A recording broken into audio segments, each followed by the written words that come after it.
മഹാഭാരതത്തിലെ ഒറ്റുകാരന്റെ അമ്മയുടെ പേര് നിങ്ങൾക്കറിയോ? സുഗത എന്നാണ് അവരുടെ പേര്. സുഗത ഒരു ദാസിയായിരുന്നു, ഗാന്ധാരിയുടെ ദാസിയായിരുന്നു എന്ന് പറയുന്നതാണ് കൂടുതൽ ശരി. ഈ സുഗതയിൽ ധൃതരാഷ്ട്രർക്ക് ഒരു പുത്രൻ ജനിച്ചിട്ടുണ്ട്. ആ പുത്രന്റെ പേരാണ് യുയുത്സു.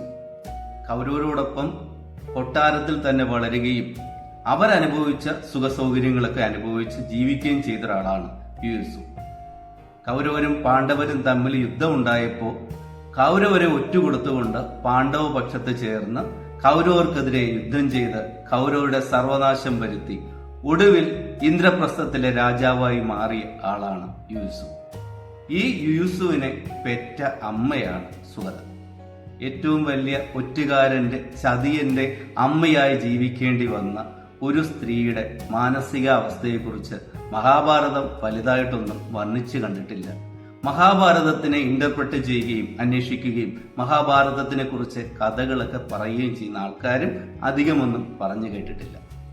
സുഗത എന്ന് പറയുന്ന ഒറ്റുകാരന്റെ അമ്മ എന്ന പാപഭാരവും പേറി ജീവിക്കേണ്ടി വന്ന സ്ത്രീയുടെ മാനസികാവസ്ഥയിൽ ജീവിക്കുന്ന ധാരാളം അമ്മമാർ നമ്മുടെ നാട്ടിൽ ഇന്നുണ്ടോ എന്നൊരു സംശയമുണ്ട്.